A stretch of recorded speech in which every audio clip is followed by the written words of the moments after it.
വെറും 299 രൂപയ്ക്ക് വയറ് നിറച്ച് ചൈനീസ് അൺലിമിറ്റഡ് ഫുഡ് കഴിക്കാൻ താല്പര്യമുണ്ടെങ്കിൽ നിങ്ങൾക്ക് ധൈര്യമായിട്ട് ഇങ്ങോട്ടേക്ക് ഈ കോഴിക്കോടുള്ള സിൽക്ക് സ്ട്രീറ്റിലുള്ള ചൈനീസ് ഫാക്ടറി എന്ന ഈ റെസ്റ്റോറൻറ്റിലേക്ക് ധൈര്യമായിട്ട് വരാവുന്നതാണ്. ഈ റെസ്റ്റോറൻറ്റിൻ്റെ ഈ സെറ്റപ്പും കാര്യങ്ങളൊക്കെ കാണുമ്പോൾ ഇതെന്താ വർക്ക്ഷോപ്പാണോ എന്നുള്ളൊരു തെറ്റിദ്ധാരണ എല്ലാവരുടെയും മനസ്സിലുണ്ടാവും.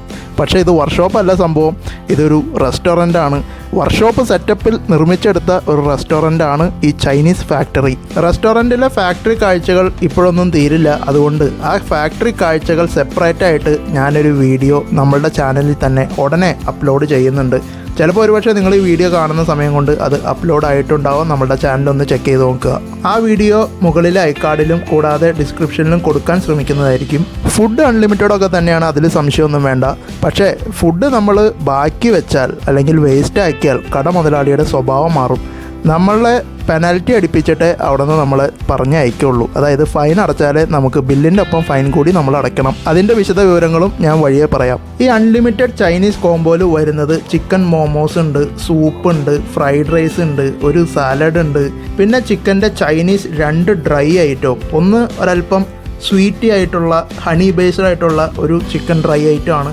രണ്ടാമത്തേത് വരുന്നത് നല്ല സ്പൈസി ആയിട്ടുള്ള ഒരു ഷെസ്വാൻ ഫ്ലേവറിൽ വരുന്ന ഒരു ഡ്രൈ ഐറ്റമാണ്. പിന്നെ ഉള്ളത് നമ്മളുടെ ചൈനീസ് എന്ന് പറഞ്ഞാൽ എല്ലാവരുടെ മനസ്സിലേക്ക് ഓടിയെത്തുന്ന നമ്മളുടെ സ്വന്തം ഡ്രൈ എന്ന് പറയാൻ പറ്റില്ല, ഒരു മീഡിയം തിക്ക് ഗ്രേവി ആയിട്ടുള്ള ചില്ലി ചിക്കനും വരുന്നുണ്ട്. ഇതെല്ലാം കൂടി ഉള്ളതാണ് ഈ ഒരു കോംബോ. ആദ്യം ഞാൻ നമ്മുടെ മോമോസിലും ആ സൂപ്പിലും വെച്ച് അങ്ങോട്ട് തുടങ്ങി. പിന്നെയാണ് ആ സ്റ്റിക്കിൽ കുത്തിയ ആ 2 ഡ്രൈ ഐറ്റംസ് നമ്മളുടെ കണ്ണിൽ പെടുന്നത്. നമ്മൾ പിന്നെ സമയം കളയാനും നിന്നില്ല. ആ ചിക്കൻ പീസ് ആ സ്റ്റിക്കിൽ നിന്ന് ഇങ്ങനെ കടിച്ച് വലിച്ച് നല്ല ചൂടോടെ അകത്താക്കുമ്പോഴുള്ള ഒരു ടേസ്റ്റ്, ആഹാ! ഇപ്പോൾ പറഞ്ഞുകൊണ്ടിരിക്കുന്നതിൻ്റെ ഇടയിൽ തന്നെ എൻ്റെ വായിൽ നിന്ന് വെള്ളം വരുന്നുണ്ട്. സ്പൈസി ആയിട്ടുള്ള ഷെസ്വാൻ ഡ്രൈ ചിക്കനാണ് കഴിച്ചത്. പിന്നെയാണ് അവിടെ വെറുതെ ഒരാവശ്യമില്ലാണ്ട് ഒരു സലാഡ് ഇരിക്കുന്നത് ശ്രദ്ധയപ്പെട്ടത്. എന്നാൽ അതും കൂടി ഒന്ന് ട്രൈ ചെയ്തേക്കാമെന്നുള്ള പേരിന് മാത്രം കഴിച്ചതാണ്. വെറുതെ ക്യാബേജൊക്കെ അരിഞ്ഞിട്ട സാധനമാണെന്ന് തോന്നുന്നു. പിന്നെയാണ് ചൈനീസിൻ്റെ നട്ടല് എന്ന് പറയുന്ന നമ്മളുടെ ചില്ലി ചിക്കൻ ട്രൈ ചെയ്ത്. പിന്നെ ഫോർക്കൊന്നും എടുത്ത് സമയം കളയാൻ നിന്നില്ല. പിന്നെ ഇതൊക്കെ അൺലിമിറ്റഡ് ആയാലും നമ്മൾ റൈസ് തീരണേക്ക് മുമ്പ് കറി തീരുമെന്നുള്ള പേടിയൊന്നും ഇല്ലാത്തതുകൊണ്ട് കയ്യിൽ കിട്ടിയ കോല് തന്നെ കുത്തി നമ്മൾ ആ ചില്ലി ചിക്കനും നമ്മൾ നല്ല രീതിയിൽ തന്നെ ടേസ്റ്റ് ചെയ്തു, സാമാന്യം കഴിക്കുകയും ചെയ്തു. പിന്നീടാണ് റൈസിലേക്ക് കടന്നത്. അപ്പോഴേക്കും റൈസിൻ്റെ ചൂടൊന്നും ചെറുതായിട്ട് കുറഞ്ഞു പോയിട്ടുണ്ട് എന്നുള്ളൊരു കംപ്ലയിൻറ്റ് എൻ്റെ മനസ്സിലുണ്ടായിരുന്നു. പക്ഷേ എങ്കിലും കൂടുതൽ കോൺസെൻട്രേഷൻ റൈസിൽ കൊടുക്കാതിരിക്കുന്നതാണ്, അല്ലെങ്കിൽ ഈ സാലഡിലും കൊടുക്കാതിരിക്കുന്നതാണ് തീറ്റപ്രിയരോട് എനിക്ക് കൊടുക്കാനുള്ള ഒരു ചെറിയ അഡ്വൈസ്.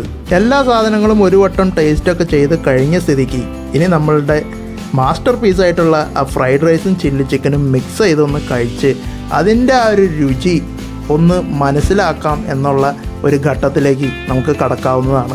സംഭവം എന്തായാലും പൊളിയാണ് കേട്ടോ. ഈ 299 രൂപയ്ക്ക് ഇത്ര ഐറ്റംസ് അൺലിമിറ്റഡ് ആയിട്ട് കിട്ടുന്നത് കൊണ്ട് തന്നെ അതിന് അധികം കുറ്റം പറയാൻ എനിക്ക് വലിയ താല്പര്യം ഇല്ല. ആ മോമോസൊക്കെ ശരിക്കും പറഞ്ഞാൽ ആവി പറക്കുന്ന ഐറ്റമാണ്, നല്ല ജ്യൂസിയാണ്. പിന്നെ ഇതിൽ പറയാൻ വിട്ടുപോയ ഒരു കാര്യം എന്താണെന്ന് വെച്ചാൽ ആ സൂപ്പ് വന്ന് ഒരു വെജ് സൂപ്പാണ്. അതേപോലെ തന്നെ ഫ്രൈഡ് റൈസ് ആയാലും വെജ് ഫ്രൈഡ് റൈസാണ്. പക്ഷേ ചില്ലി ചിക്കനും മറ്റേ ചിക്കൻ്റെ ഒരുപാട് ഐറ്റംസും കാര്യങ്ങളൊക്കെ ഉള്ളതുകൊണ്ട് അതൊക്കെ വെജ് ആയാലും ഒരു കുഴപ്പവും ഒരു കംപ്ലൈൻറ്റും എനിക്ക് അനുഭവപ്പെട്ടില്ല. പിന്നെ നമ്മൾ ഓരോ ഐറ്റം നമ്മളുടെ പാത്രങ്ങൾ തീരുന്നതിനനുസരിച്ച് നമ്മൾ ആ ചേട്ടനെ വിളിച്ച് ചേട്ടാ അടുത്ത ഐറ്റംസ് പോരട്ടെ എന്ന് പറഞ്ഞ് നമുക്ക് ആവശ്യമുള്ള ആ ഡ്രൈ ഐറ്റംസും പിന്നെ റൈസും പിന്നെ ചില്ലി ചിക്കനും എല്ലാം നമ്മൾ വീണ്ടും വീണ്ടും വാങ്ങി നമ്മളുടെ ആവശ്യത്തിന് കഴിച്ച് എല്ലാം തൃപ്തിയായതിന് ശേഷം മാത്രമാണ് നമ്മൾ അവിടെ നിന്ന് കാലിയായത്. പിന്നെ ഞാൻ വീഡിയോയുടെ തുടക്കത്തിൽ പറഞ്ഞ പോലെ തന്നെ ഫുഡ് നമ്മൾ ബാക്കി വെച്ചാൽ ഇവിടെ പെനാൽറ്റി അടയ്ക്കേണ്ട ആവശ്യമുണ്ട്. പക്ഷേ നമ്മൾ രണ്ടാമത് വാങ്ങി വേസ്റ്റ് ആക്കിയാൽ മാത്രമേ നമ്മൾ ഫൈൻ അടയ്ക്കേണ്ട ആവശ്യമുള്ളൂ. 100 രൂപ അഡീഷണൽ നമ്മൾ ബില്ലിൽ പേ ചെയ്യണം. അതല്ലാതെ നമ്മൾ ആദ്യം കൊണ്ടുവന്ന ഭക്ഷണത്തിൽ അല്പം ബാക്കി വെച്ചു വിചാരിച്ച് വലിയ കുഴപ്പമൊന്നുമില്ല. അതുകൊണ്ടൊക്കെയാണ് സാലഡ് ബാക്കിയായിട്ട് നിങ്ങൾ കാണുന്നത്. ഇനി ഇതേ ബില്ല് നോക്കിക്കോ. നമ്മൾ 2 പേര് ലാവിഷായിട്ട് കഴിച്ചിട്ട് നമുക്ക് 300 രൂപ വെച്ച് 600 രൂപയും പിന്നെ അതിൻ്റെ GST വന്നിട്ടു. പിന്നെ ഇന്നത്തെ സമൂഹം ഓരോ ദിവസം ചെല്ലുന്തോറും മടിയന്മാരായിക്കൊണ്ടിരിക്കുന്നത് കൊണ്ട് എണീറ്റ് പോവാതെ ഇരുന്ന ഇരിപ്പിടത്തിൽ വെച്ച് തന്നെ QR കോഡ് സ്കാൻ ചെയ്ത് ബില്ല് പേ ചെയ്യാനുള്ള സൗകര്യവും ഇവർ ചെയ്തു തരുന്നുണ്ട്. അപ്പോൾ ഇന്നത്തെ വീഡിയോയിൽ നമുക്ക് ഇത്രയൊക്കെ പറയാനുള്ളൂ. നമ്മുടെ വീഡിയോസ് ഇഷ്ടമാകുന്നുണ്ടെങ്കിൽ ലൈക്ക് ചെയ്യുക, ഷെയർ ചെയ്യുക, സബ്സ്ക്രൈബ് ചെയ്യാത്ത സുഹൃത്തുക്കൾ നമ്മുടെ ചാനൽ സബ്സ്ക്രൈബ് ചെയ്ത് നമ്മളെ സപ്പോർട്ട് ചെയ്യുക. അഥവാ നമ്മുടെ വീഡിയോസ് ഇഷ്ടമാകുന്നില്ലെങ്കിൽ തീർച്ചയായിട്ടും ഡിസ്ലൈക്കും ചെയ്യാവുന്നതാണ്. നിങ്ങളുടെ വിലയേറിയ അഭിപ്രായങ്ങൾ നമ്മളെ കമൻറ്റ് ബോക്സിലൂടെ അറിയിക്കുക. അപ്പോൾ ഇതിന് മനോഹരമായ മറ്റൊരു വിശേഷവുമായി നമുക്കിനി അടുത്ത വീഡിയോയിൽ കാണാം. Thanks for watching.